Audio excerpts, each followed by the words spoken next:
इस सेक्शन में हम अभी चिकपी के इम्पोर्टेंट डिजीज़ के बारे में चर्चा करेंगे।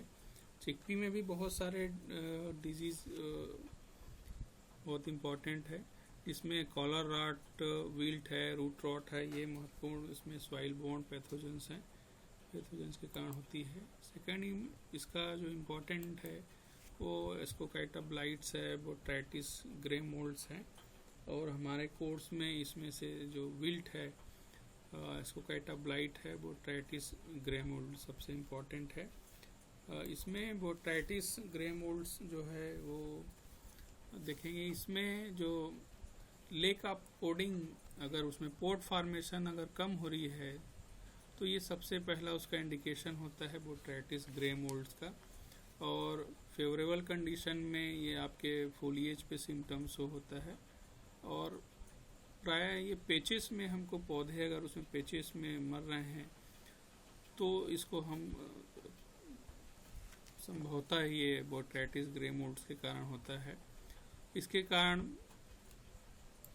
इस तरह से इसमें सिम्टम कॉज होता है। आपको इसमें पत्तियां जो हैं सूखने लगती है और स्टेम्स में इस तरह से हमको उसमें रॉटिंग, एक वाटर सोक्ड लीजन उसमें दिखाई देता है और जिसके कारण पत्तियां जो हैं श्रिविल होने लगती हैं और ये मरने लगती हैं। तो इसमें फ्लावर जो है, लीव्स हैं, ये सब स्पोर मासेज जैसे जैसे ये इसमें दिखाई दे रहा है, इस तरह से उसमें स्पोर्स आपको दिखाई देते हैं। स्टेम्स में भी, लीजन में भी, जो स्टेम्स में जो लीजन होता है वो बढ़ने लगता है और वो जो तना है उसको वो कंप्लीट डिस्ट्रॉय करती है, उसको गिरा देती है। जो भी ब्रांचेस हैं इसमें भी ये इसी तरह से रॉटिंग कॉज करती है और इसमें हमको एक विशेष रॉटिंग मासेस हमको बिल्कुल स्पष्ट रूप से दिखाई देती है। कुछ ब्रांचेज अगर वहाँ से निकली हुई है लीफ पोर्शन में, इसमें भी इस तरह से हमको रॉटिंग दिखाई देता है और सारी पत्तियां भी इसकी गिरने लगती हैं और स्टेम्स भी श्रिविल होने गिरने लगते हैं और कंप्लीट हमको पेचेस में कंप्लीट क्रॉप जो लॉस है वो दिखाई देता है। कुछ हम देखेंगे कुछ पत्तियां उसकी हरी होती है और बहुत सारी उसकी जो स्टेम्स हैं, पत्तियां, वो बिल्कुल कंप्लीट डाई हो जाती हैं इसमें। और अगर पोर्ट फॉर्मेशन के समय अगर होता है तो उसमें जो पोर्ट्स हैं ये नॉर्मल की जगह उसमें देखेंगे कि श्रिविल होने लगती है और इस तरह से उसको सिम्टम हमको दिखाई देता है। तो इसमें हमको लीफ में, स्टेम्स में, उसकी ब्रांचेस में रॉटिंग हमको दिखता है और यही इसका मेन कैरेक्टरिस्टिक्स है। और बिल्कुल जैसे कि इस फोटोग्राफ्स में दे रहे हैं, हमको स्पोर मास दिखाई देता है, रॉटन दिखाई देता है। इस तरह से बोट्राइटिस ग्रे मोल्ड्स पे हमको सिम्टम विजिबल होती है। ये चूंकि पैथोजेंस बोट्राइटिस सिनेरिया के कारण होती है और बोट्राइटिस का मेन आइडेंटिफाई कैरेक्टर होता है कि जो कोनिडियोफोर होता है वो ऐसा इरेक्ट होती है और डाइकोटोमसली ब्रांच, यानी जब ब्रांचिंग पे दोनों तरफ ये ब्रांच होती है, इसी को हम डाइकोटोमसली ब्रांचिंग कहते हैं। इरेगुलर कहें या फिर डाइकोटोमसली होती है, यानी जब ब्रांच होती है तो दोनों तरफ इसकी ब्रांचिंग, एक इस तरफ और एक इस तरफ होती है। टर्मिनल सेल जो है स्वेल होती है और इसमें जो कोनिडिया होती हैं वो एक ग्लोबोज में और बंच में होती है। तो ये हाइलाइन रहेगी, एसेप्टेट होती है और ग्लोबोज टू वाइट कलर की होती है। और जैसे कि कुशन शेप्ड या कहें कि जैसे ग्रेप्स की बंच होती है, उस बंच जैसे इसका कोनिडिया जो है कोनिडिया फोर्स में फॉर्म होती है। तो ये इसका मेन इस तरह से आपको बंच में जैसे दिख भी रहा है कि ग्रेप्स के बंच जैसे इसकी कोनिडिया हमको दिखाई देती है। इसका डिजीज साइकिल भी हमको या तो इन्फेक्टेड सीड्स में रहती हैं या जो चूंकि ये सॉइल बोर्न है, स्क्लेरोसिया इसमें फॉर्म होती है, तो स्क्लेरोसिया के माध्यम से प्लांट एवरीज में ये सर्वाइव करते हैं, या तो सीधे वो सीड्स के माध्यम से इन्फेक्शन काज होती है। तो शुरुआत में अगर हो रही है तो ये डैम्पिंग ऑफ उसमें कॉज करती है, और इनिशियल सीडलिंग स्टेज में ही इन्फेक्शन होके वो प्लांट श्रिविल होने लगती है। दूसरा, अगर क्रॉप डेब्रीज में है तो ये इन्फेक्शन कॉज करती हैं, और फिर बाद में ये कोनिडिया के माध्यम से सेकेंडरी इन्फेक्शन जो है वो कॉज होता है। इस तरह से उसका जो डिजीज साइकिल है वो चलती है। और इसमें हम देखेंगे कि जो अगर बात की कंडीशन में हो रही है उसमें इन्फेक्शन, तो पोर्ट्स पे या फिर जहाँ पे पोर्ट्स बनती है वहाँ पे, और सीड्स में इन्फेक्शन कॉज करती है, या ब्रांच के एडजॉइनिंग पे इन्फेक्शन कॉज करती है। तो इस तरह से उसका डिजीज साइकिल कंप्लीट होता है। इसके मैनेजमेंट के लिए भी हम कहें कि इसमें एक्सेस अगर उसका वेजिटेटिव ग्रोथ हो रहा है, इसमें हम प्रॉपर एक्सेस नाइट्रोजनस फर्टिलाइजर का यूज़ कर रहे हैं, वेजिटेटिव ग्रोथ अगर उसके कारण हो रही है तो ये फिर उस फेवरेबल करता है उसको। इसके इंटरक्रॉप हम लिंसीड के साथ करते हैं, और एक्सेस इरिगेशन को हम अवॉइड करते हैं, तो ये बीमारी कम से कम हमको दिखाई देती है। समर डिप्लोइंग करें, और चूंकि ये प्राइमरी इन्फेक्शन सीड के कारण भी होती है तो सीड ट्रीटमेंट हम कार्बेंडाजिम या थायराम दोनों का मिक्स करके हम 3 ग्राम पर केजी के हिसाब से रिकमेंड करते हैं, तो इसका मैनेजमेंट काफ़ी हद तक कम होता है। स्प्रे भी अगर हम चूँकि सॉइल बोन है तो बहुत ज़्यादा केमिकल फंजीसाइड्स का इसमें प्रबंधन नहीं होता है, फिर भी हम इसमें 5 से 6 किलो कैप्टान जो पर हेक्टेयर यूज़ करें, या फिर कार्बेंडाजिम जो उसका सॉल्यूशन तैयार करके 1.5 ग्राम पर लीटर के हिसाब से मैनकोजेट करें, तो इसका प्रबंधन होता है। और चूँकि सॉइल बोर्न है तो केमिकल की जगह पे अगर हम बायो एजेंट्स यूज करते हैं, जो कि ट्राइकोडर्मा या सीडोमोनास को हम जैसे कि पहले भी चर्चा की हैं, कि जितने भी सॉइल बोर्न्स पैथोजेंस हैं उसके अगेंस्ट में हम मास मल्टीप्लाई करके FIM पे, या हम आपके पोल्ट्री मैन्योर पे या वर्मी कंपोस्ट पे हम अगर फोर्टिफाइड करते हैं उसको FIM को ट्राइकोडर्मा से, और उसके बाद फिर हम इसको सोइंग के समय अप्लाई करते हैं, तो बहुत हद तक ये जो सॉइल बोर्न प्रॉब्लम है वो मैनेज होती है। इसकी इम्पॉर्टेंट जो डिजीज़ है नेक्स्ट वो एस्कोकाइटा ब्लाइट है। ये सभी प्लांट पार्ट्स को अफेक्ट करती है। इसका सिम्टम जो है सबसे पहले हमको लीव्स में अपीयर होती है। इस तरह से हमको एक वाटर सोक्ड लीजन इसमें लीव्स में दिखाई देता है, और ये शुरुआत में सर्कुलर ब्राउनिश कलर का जैसे हमको दिखाई भी दे रहा है। इस तरह से ये स्मॉलर सर्कुलर ब्राउन स्पॉट होता है जैसे ही फेवरेबल कंडीशन होता है। ये जो स्पॉट है वो आपस में मिलने लगती है, इसका साइज बढ़ते जाती है, और साइज जब ऐसे बढ़ते जाती है तो ये आपस में भी मिलने लगती है, और हमको ब्लाइटनिंग इसमें पूरा इसके लीफ में हमको दिखाई देता है।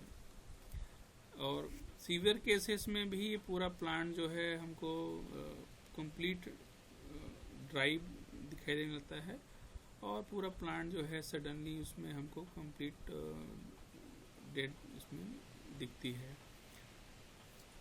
इसके लीजन जो है हमको स्टेम्स में जैसी भी सीवियर कंडीशन होती है, ये स्टेम्स में, पेटियोल्स पे, पॉट्स पे हमको ऐसी सर्कुलर लीजन्स हमको इसमें दिखाई देते हैं, जिसके कारण वो श्रिविल्ड होने लगती हैं। और सीड्स भी चूँकि पोड में इन्फेक्शन होता है तो सीड भी इन्फेक्ट होने लगता है, और इसलिए इसका जो नेचर है वो सीड बॉर्न नेचर होती है इसका। तो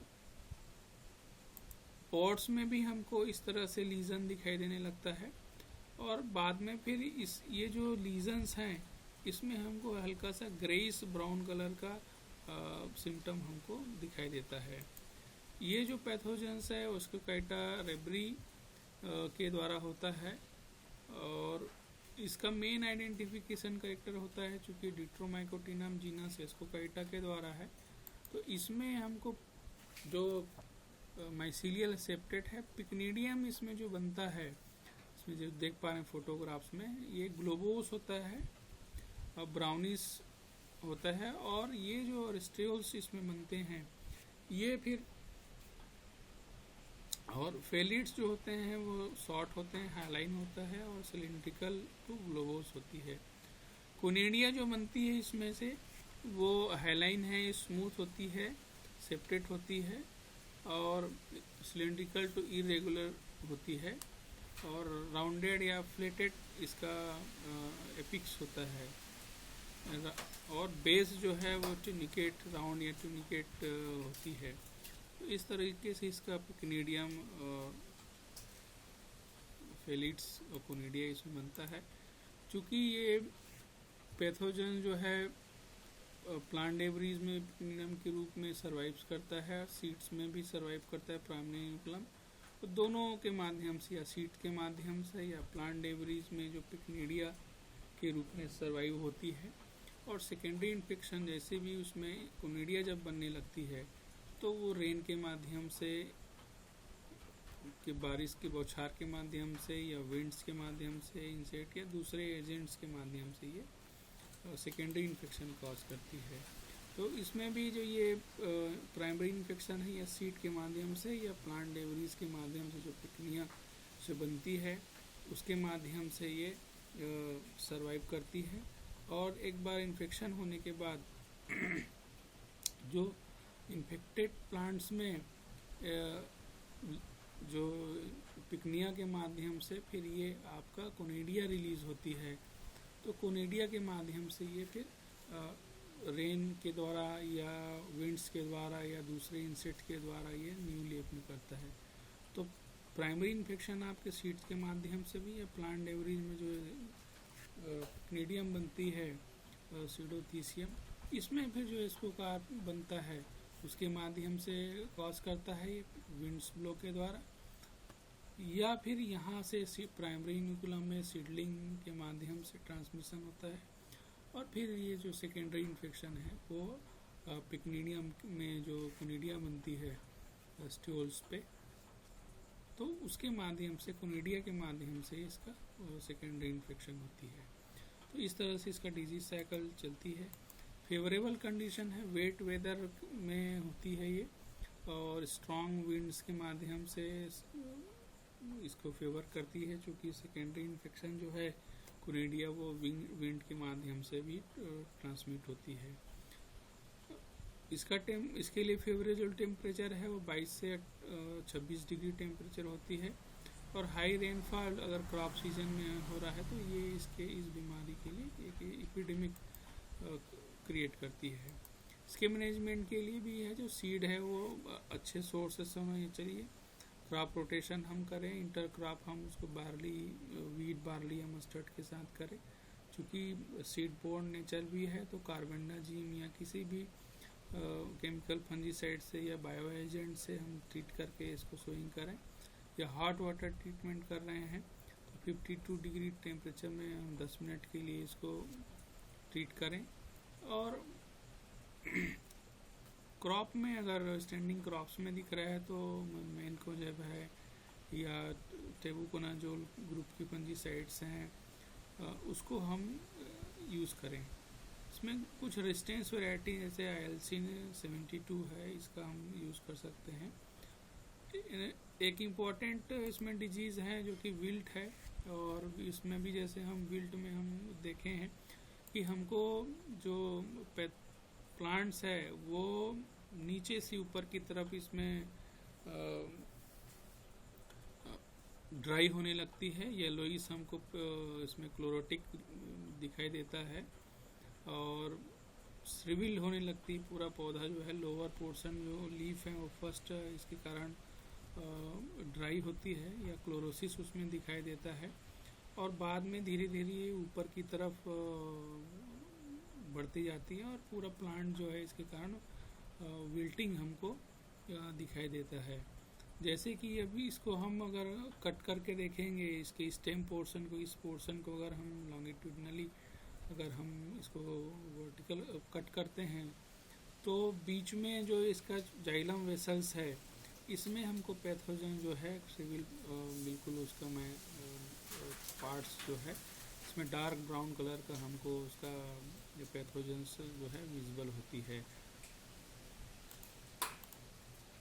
क्योंकि सभी फ्यूजेरियम से होने वाले विल्ट का एक ही क्लास होती है, इसका डिवीज़न जो है सब डिट्रोमाइकोटिना में आती है और इस सभी का जीना जो है एक ही होती है। तो जितने भी फ्यूजेरियम हैं, जो जैसे ये फ्यूजेरियम ऑक्सीस्पोरियम कारण हो रहा है, फार्म स्पीसीज साइसेरी है, ऐसे भी जितने फ्यूजेरियम के द्वारा हो रहे हैं सभी का लगभग आपकी जो सिम्टम्स हैं वो एक जैसे क्रिएट होती है, चाहे किसी भी क्रॉप में हो, उसकी इटियोलॉजी भी एक जैसे होती है और उसका जो डिवीज़न है, सभी जो क्लासिफिकेशन है पैथोजेंस का वो एक होता है। इसमें भी आपको जैसे पहले भी हम विल्ट में देखे हैं, इसमें दो तरह के जो कोनिडिया हैं वो बनते हैं, मैक्रो और माइक्रो कोनिडिया, और जो क्लेमाइडो स्पोर्स हैं वो बनते हैं जो कि ये टर्मिनल होते हैं, या तो एक एंड पे रहेंगे या इंटरकिलरी होते हैं, दो ये बीच में होते हैं इंटरकिलरी मतलब। तो इस तरह से इसका डिजीज साइकिल भी, या तो सॉइल बोर्न जो पैथोजेंस हैं ये, तो ये इन्फेक्टेड प्लांट डेब्रीज में जो कोनिडिया के माध्यम से और क्लेमाइडो स्पोर्स जो रेस्टिंग स्पोर्स है उसके माध्यम से ये सरवाइव करते हैं और क्रॉप को इन्फेक्ट करते हैं।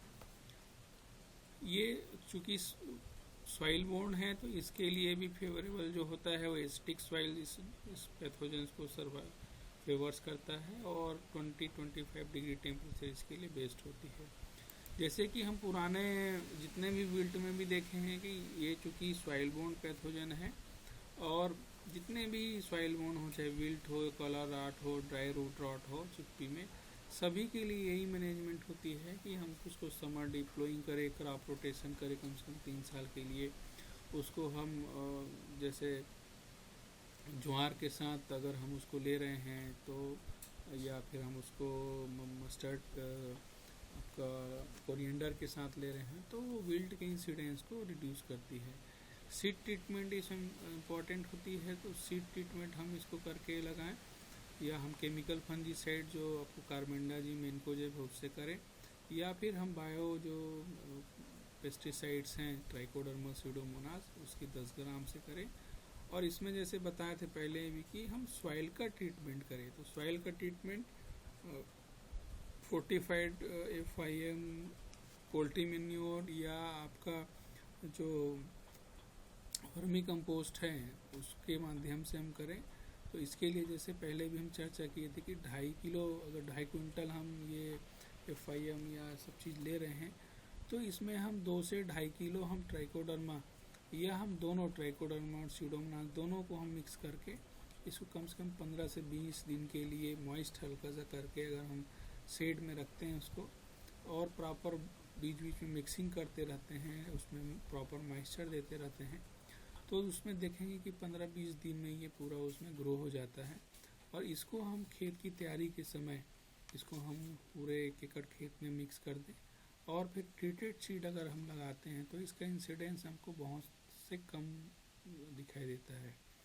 विल्ट के लिए बहुत सारी रेजिस्टेंस वैरायटी है, जैसे JG74 है, JG11 है, विजय है, वैभव है। ये हम वैरायटी को हम रिकमेंड करना चाहिए, इसको हमको लगाने से इसके इंसिडेंस जो है वो कम से कम होती है।